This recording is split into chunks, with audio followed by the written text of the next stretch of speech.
All right, so I'm here with James Marinan of the Reds organization. Go ahead and tell us a little bit about yourself. Yeah, so my name is James Marinan, drafted 2017 out of high school. Went to high school down here in South Florida, born and raised here. Went to a high school called Park Vista. If you guys don't know, Trey Turner was drafted. Okay. Went to North Carolina. Where'd he go? NC State. Got drafted out of that high school, but after he went to NC State. Austin Smith, another good guy at Park Vista. Trey Ambergy. There's big names that come out of that school. So glad to be part of that legacy moving forward. So were you teammates with anyone that ended up going pro too there? Yes, actually there's one kid. He's in the Phillies organization right now. His name's Brendan Bell. Okay. Yeah, so he went to Central Florida College or Central Florida Community College. Okay. And I think he was drafted out of there by the Phillies. Was 2018. I think he only played 1 year there. I'm not sure. Don't quote me on that one.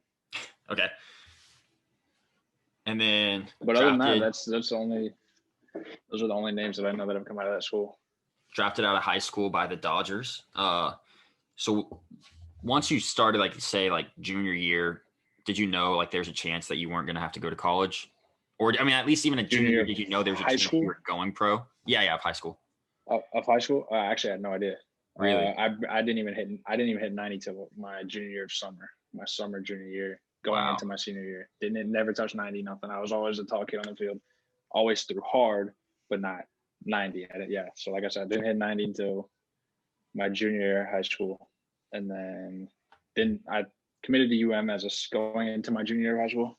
So my sophomore summer, University of Miami commit, and then kind of progressed through the junior year into the fall, worked out, got stronger, played in through junior season, lights out, doing good.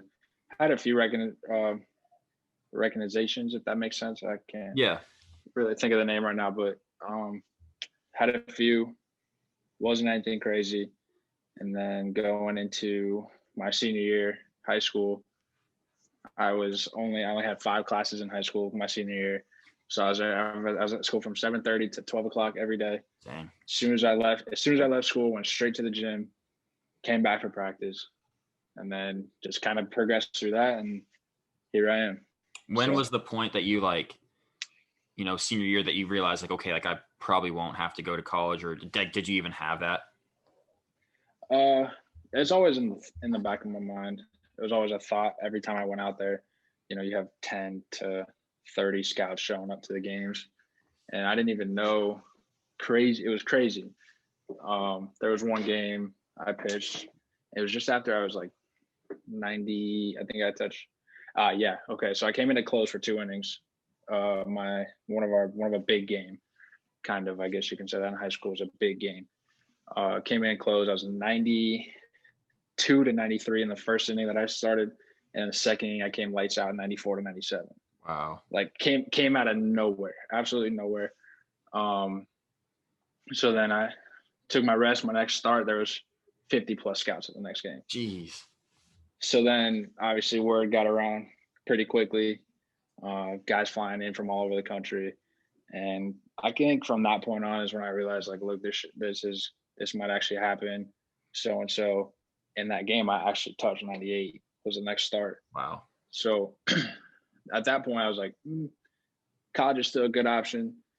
Going pro's a great option. You never know. So, yeah. So one thing I've always wanted to know, you see guys skip college all the time. What is the conversation like? Do you talk to your college coaches at all? As in, hey, I'm not going to come, I'm going pro. Is that ever anything that's talked about? I mean, if it was some other people, it could be a conversation. It's just a quick phone call hey, thank you so much for everything. I appreciate you guys showing the interest in me. I'm glad that I've signed my letter of intent or committed to so-and-so, but I'm going to go and take this offer instead. Personally, I didn't have that conversation. I think my agent had that conversation, but, giving up the University of Miami, it was tough. But at the same time, I think I'm in a better spot and I made the right decision. So Yeah, definitely. So when it comes to the draft itself, were the Dodgers, one of the lead teams talking to you, or was it kind of like here's every team and it's like whenever someone picks you, like it could be anyone? yeah, so actually I didn't even talk to the Dodgers. They kind of have like these like home interviews. Teams will come over to your house or whatever. You have interviews with them or just sit down and talks. They're called home in visits. And at that time, the Dodgers weren't even a team that even decided to come anywhere near me. Wow. I knew the area scout. I've known the area scout down here for a while since I was maybe a freshman or sophomore in high school, and we always had conversations back and forth every time we saw each other. And come 3 years later, here I am getting drafted by this guy who I've talked to since I was a freshman in high school. Mm-hmm. And yeah, so the Dodgers weren't even one of the teams that had come in for a visit. That's crazy. Did you have like an idea of like who you would think would take you? Don't really have an idea. You never know what's going to happen with the draft. Me and my agents had conversations. We were talking twice a week, 3 times a week, just trying to figure out what exactly is going to happen. Obviously, you see everything that people read on the internet, and the Indians are going to pick this guy at 65, or they're going to pick somebody else here and there. It was always a toss-up. Those are things that you keep in your mind, and at the same time, you're also listening to your agent, who probably knows more than you do going into the draft. But it's a toss-up. Like I was supposed to go top 2 rounds first day, didn't go, went the 4th round. So I mean, it's literally just a toss-up. You never know exactly what's going to happen. Mm-hmm. So about your agent, when did he come into your like career? When did you meet him? What was it like? I mean, I'm sure there was more than one kind of reaching out. What was it like finding them, picking them out, all that? All right, here you go. This is a good one. So my buddy Tristan McKenzie. Okay. My dog. Yep, it's been my dog since I was 8th grade. So I have the same agent he has right now. Mm-hmm. That's my agent. And what I come to terms with that one is his agent fell in love with me, had great time seeing me play, great times, hanging out after talking and BS and all the good stuff. And, that's when I found out, I talked to my family, look, this guy's the one. I'd had interviews with other agencies. But knowing that Tristan speaks so highly of this agent and this agency, we kind of just went ahead and went with him, and I haven't had any regrets since. That's awesome. So how do you know Tristan? Like, I mean, you said y'all were close. Yeah, no, we still are. Actually, I'll be seeing him tomorrow. I have a baseball camp that I'm working with Xavier Edwards and all those big names down south. So Tristan went to a high school like 30 minutes away from me. Okay. And obviously with Cressy Sports Performance, where I used to work out at, we've kind of gotten closer through that, throwing and lifting, and seeing him out in spring training in Arizona, going to our agency parties, growing up, everything just kind of got closer and closer, and that's how we know each other. So it's kind of just like being similar skilled baseball pitchers in the area. It's just kind of grown. That's awesome. Yeah, everything kind of just works out like that sometimes. So a little jump back to kind of in that same situation. Was your high school summer teams ever loaded? Yeah, actually, yeah. There was has big teams out there. Oh yeah. So actually, when I first started playing summer ball, I didn't really know. I played for a couple teams. One thing that got me on the map starting was I played with a team down here called Palm Beach County POW, which is Police Athletic League. I played with them for a couple of years, and then I moved over to Rockets, the Easton Rockets, which was wasn't huge, but very well known for their main guy who knows basically everybody and anybody. Okay. Big colleges, small colleges, anybody you can think of, this guy knows. So I finally made a decision to switch over there. Had buddies that played for them. Actually, it's kind of where I met Tristan as well, going back a little bit. But so I moved over to there, and then I played with them for about a year and a half. And then I got invited to go play with FTB Tucci, which is the huge, big name summer ball team around the whole country, up in New York for a few days. And come to find out that the Rockets would be joining FTB and would be combining with FTB, being called FTB Rockets. And we were one of the best, besides Tucci, we were one of the best in the country. Big guys, guys going play. We had my last summer I played with them. We had, I want to say 95% of the team committed to big D1 schools. Wow. Are any of those, do you know any of those pro right now? No, nobody is yet, I want to say. But a lot of them are going into their junior year or their redshirt year because of COVID. And, but they're big on draft boards is what I've been hearing a lot. So I'm sure, being on that big of a team, going to big schools, those aren't likely going to be JUCOs. So they'll still be locked in. No, for sure. I mean, some guys are, saying I'm putting the cleats down or this and that, but I haven't seen that a lot with the guys I played in through summer. It's more of the guys that I've seen in high school saying, yeah, I'm done. I'm just trying to move on. But other than that, I mean, I've seen a lot of the guys that I used to play with actually still work out up at Tracy. And I've just kind of moved away from that and kind of doing my own thing. I'm getting programs from the Reds. And so, all new drive line taking over in the pitching staff. So I have a close friend with the Reds, or who I guess he was with the Reds, but you can't really say that. He signed right before COVID. And so like, hey, like, we're about to shut down. Like, don't come out here. And it was just a 1-year minor league deal. So he's been with the Reds, but he's never played for them. But yeah, he's saying like, with Kyle Bodie coming in, and he was a driveline guy already, but he said like the coaching he got this year from being like, remote was like one of the most like biggest, I guess, the best coaching he's had in his career. And he was with Tampa, Seattle, the Giants for a week or so, and he was saying like the Reds is like he's really enjoyed that. Yeah, it's been a good year so far. Them coming in, I knew they were coming in the year after I had surgery. So was that 2018? Yeah, 2018 is when I had was it 2019? 2019, sorry, when I had surgery. I knew that they were coming in that fall. So it was a good transfer of positions, and everything's been going well so far, and I'm pretty excited to get going heavy and more like I have been all off season or basically all year. Were you a driveline guy before that? Never. And are you now? I mean, I'm a firm believer in driveline and the plyo ball stuff. I love it. I use it all the time. I use it literally every day. There was always stuff that I did when I was with Cressy before I thought on programs. We had weighted ball things, but now it's a whole new like experience and world of weighted balls and plyo throws and stuff like that. So, getting into that more and more this year, I felt a huge progression so far. And I'm just excited to continue keeping going. And that's awesome. So, we got a little off track, but so now you're drafted in the 4th round, Dodgers. What is it like, that first, I guess, week, just from like, okay, here's the draft call. And I heard like usually you have to like fly out like the next day, but what's that like whole week like? Yeah. So, I mean, it was an exciting week. I had a draft party thinking I was going to go, first day, whatever. That's over with. When those were able to happen, draft parties. Yeah. It was a good experience. That whole draft week was fun.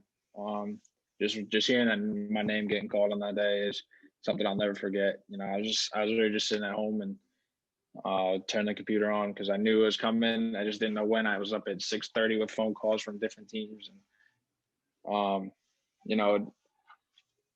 that whole week, I don't even know. I think I was home for about a week and a half before I finally signed my contract. And they're like, you got to go. It's time to go. Mm-hmm. And they're like, I was like, how long am I going to be gone for? Like, high school kid, didn't really know what was going on. So plan on being gone for like 7 months. I was like, what? And that's what, so that's June, maybe July? June into September. I mean, that's not 7 months, but yeah, plan on being away for a while. So, I go out there, Arizona. My first week was different. It was something that I've never experienced before. All these guys, all the Latin guys, all the Dominican, like those guys are crazy. I love them to death. Mm-hmm. They're my favorite people in the entire world. Huge energy too. Massive. It's insane. Just that whole experience. I was never used to it as a high school kid, and we kind of just showed up to the game in our uniform, and that was it. Mm-hmm. Here, you show up to the field, you practice before you played that night, and you do this. So, I mean, that whole experience was fun. It still is fun. I love showing up to the field, getting ready before practice, and hanging out with the guys before we go out to the field and do all that stuff. You spent, what was it, about a year with the Dodgers? Yeah, just under a year and a half. So no, you got traded July 4th to the Reds.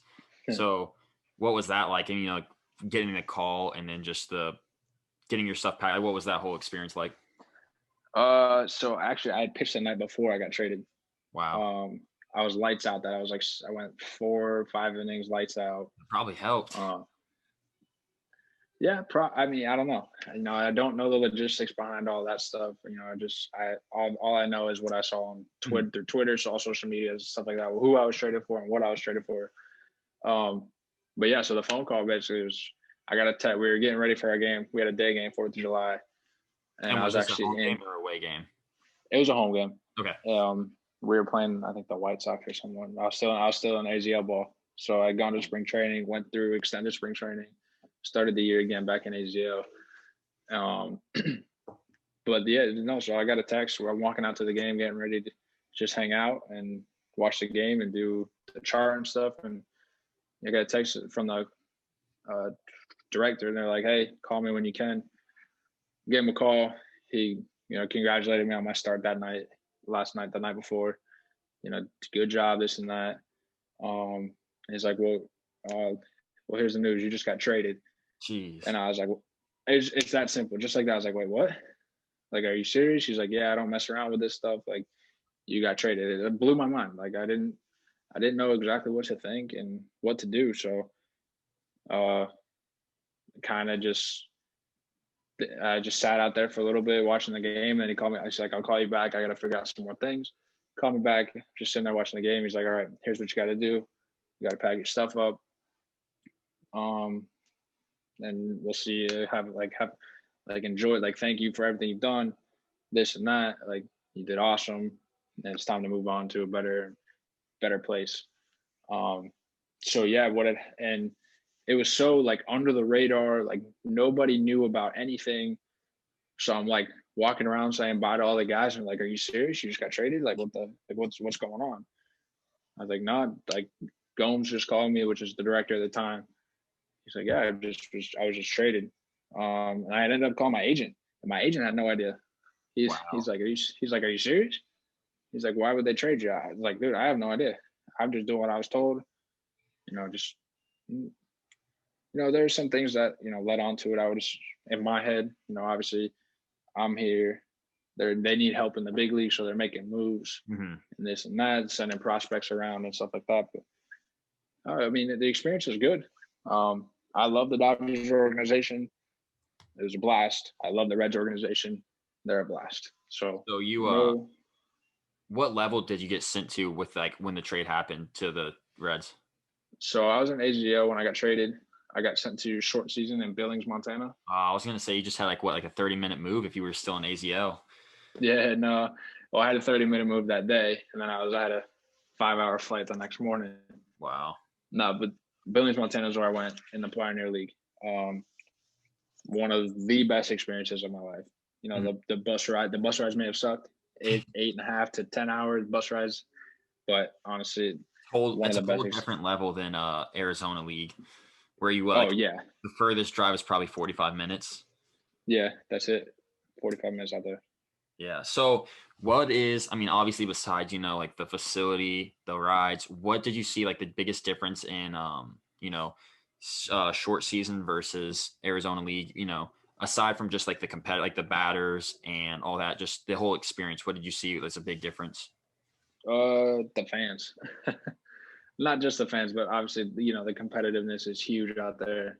are in that level of baseball. Everybody's good in pro ball. Obviously, they wouldn't be there if they weren't good. But some of the best experiences I've had were just being able to go out every 5 days and do what I have to do, to try and get my team a win. And other experiences, it's crazy going from no fans. The only fans you have is your team, the other team, and all the video guys and stuff out there, to 2,000 to 3,000 fans every night. That's one of the best experiences. Just playing in front of people again, and I mean, it was fun. Do you have like a pretty high up there memorable memory from Billings? Yeah, going back and facing Ogden, which is the Dodgers short season team. Okay. I had, those are all my friends. They were all my boys. Just going out there and, you never really face your own guys. And now you kind of, knowing who they had and what they had, I knew I had a good mental preparation going into that game, and being able to do that at home in Billings. That was fun. That was one of my better games. I had a blast doing that one, pitching that one. Was there a lot of heckling from the dugout? From the Dodgers? Yeah. Not really. It's all love, if anything. One of my closest friends were on that team, and it was just fun. It's just fun, seeing those guys again, and it's nice seeing other guys that and what they've done, and knowing that they can continue to move forward just like me. And yeah, you just got to congratulate them each way. And I bet that's special, pitching like, the year you were with that team, now with another organization, like that way it's not like, say 3 years later you're facing the Dodgers AAA, where half the guys are new to the organization. They're still pretty fresh, and I'm sure that whole roster you had at one point met. Yep. Actually, that whole roster, I knew every single person on that roster. Wow. And so it was fun. It was a fun game. Obviously the Mustangs ended up winning that one, but it was fun.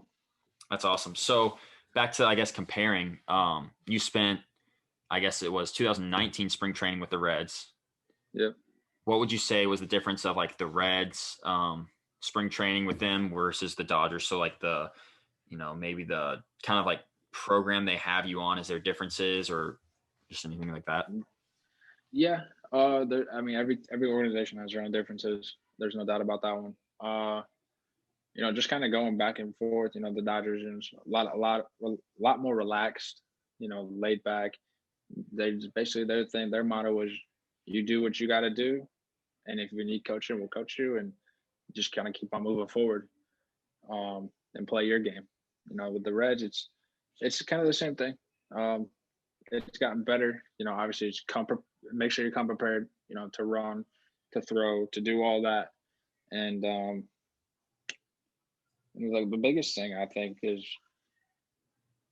the Reds spring training is a lot more intense than when I was with the Dodgers. Conditioning wise, with the Dodgers, we had a 300-yard shuttle. My first year in spring training with the Reds, we had a 2-mile run in 15 minutes. Wow. Yeah, it was crazy.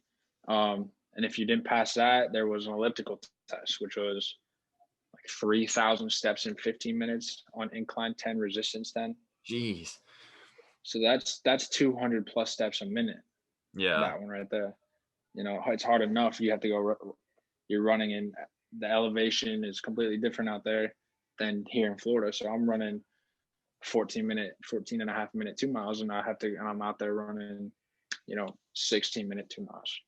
Mm-hmm. So it was difficult, running the 2 mile out there, and then finally going into spring training last year with the whole new pitching staff taking over. They hate long distance running. Yeah. I absolutely hate it.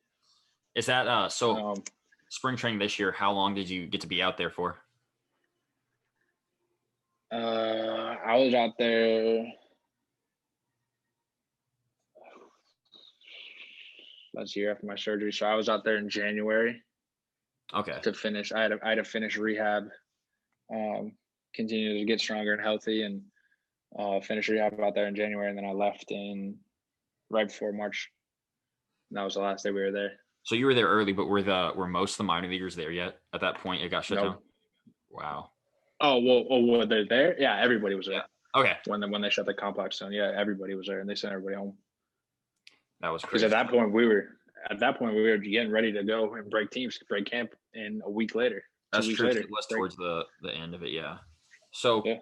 perfect funneling into this. Talk about like the experience of COVID, like the beginning of it at least, because I mean it's still going on, but it seems like it's pretty much back to normal. How did like that first month or so, finding out like your training, like what are you doing going forward, like without knowing if there's a season or not? How did that affect you? Yeah. So the hardest thing was going out every day and playing baseball and doing this and that, working out, running, whatever, all that in Arizona, to coming home and everything shut down. Mm-hmm. We were getting programs, all throughout the summer through like what technically would have been our season. And lucky enough, I have some weights and stuff at home. I ended up going out and buying a net to throw. So yeah, I mean, just kind of pushing yourself, striving it every day. I've ended up going and buying a bike and going a bike everywhere. And just the hardest thing is just mentality stuff. Make sure if this is what you want, this is what you're gonna do. That perseverance and stuff. So for the first part, you just pretty much were stuck to home lifts and I guess throwing in the backyard or at an empty field. Yeah, that's it. That's all I could do. I mean, everything was closed. Gyms were closed. Restaurants were closed. Literally anything you can think of was closed here in Florida for the first month. So did you, at what point, or even if you still haven't, at what point did you start to like have a facility you could go to? Or, I mean, I don't know if you're lifting at a facility or throwing there yet. Yeah.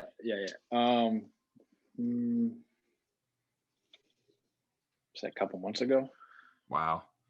Less than that, or more than that. Sorry, maybe 3-4 months ago. It's been a while since things have finally started opening back up. We're here in Florida in stage 3.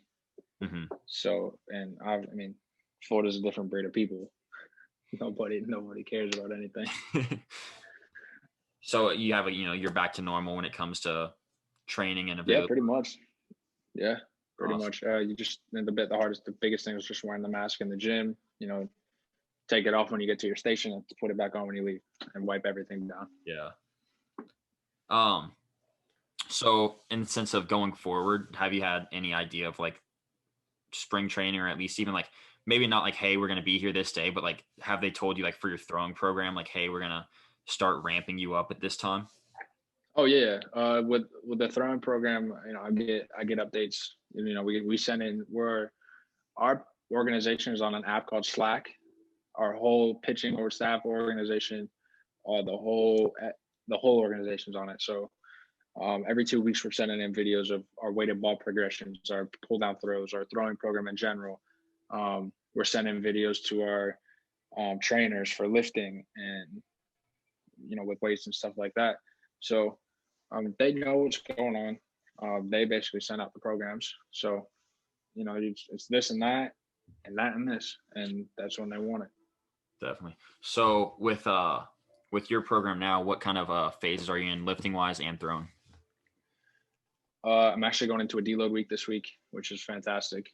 And then throwing program wise, been in pull downs, long toss, and I'm actually starting to do a velo tracker. So with the pull down throws. Okay, awesome. So usually, or at least the last few, I feel like I've ended off on like asking what your favorite like pitcher of all time is, or who you think the greatest of all time. With you, I wanted to go a little something different. Okay. I guess maybe a little controversial questions of them for lifting. So it's going to be 3 different main lifts, but like, there's one side of each, from like baseball in general. So for the first one, front squat or back squat? Front squat. Is that something like, do you do back squat? No. Is that I have done back squat before, but I personally would much rather do a front squat than a back squat. Yeah, I think that's kind of how like a few years ago it was like, what is a front squat? And I've seen it kind of transition to more of what is back squat now. Yeah. Conventional deadlift or trap bar deadlift? Trap bar deadlift. Really? I throw some weight around with that stuff. Is that like your reasoning, or that's just what you like to do? No, that's personal opinion, and that's what I like to do. Mm-hmm. ever. I mean, I don't know. I don't have a preference on that one. I like both, but I'd much rather just do a trap bar deadlift. Mm-hmm. I think that's one of those. Especially, one, you can get more weight on that, and two, like it's hard to have bad form on the trap bar. Yeah, I mean, and it's easy form to fix if it's bad. Yeah. And then the last one, dumbbell bench or barbell bench. I don't know. I've heard controversy about this one. Yeah. Some guys say the barbell bench is way better because you can get your arms lower and extend more up. Others say the dumbbell's better because barbell bench press is bad for your shoulders. Mm-hmm. I've heard different stories. I don't have a preference on that one, to be honest. I like both. Do you do both? Like, doesn't like the last year program? Yeah, I do both. Yeah, definitely do both. Actually moving more into this year, I've done more of the barbell bench than the dumbbell bench. I think that's definitely something that, like, especially like you said, this year has like loosened up on, like, I've seen strength trainers start to be like, okay, we look back into it and it's like, there's no reason you can't do it. Like, I know mine, Kyle Rogers, he was with Driveline and he's started to see like, okay, like Cressy didn't like conventional. He hated it. Hated it.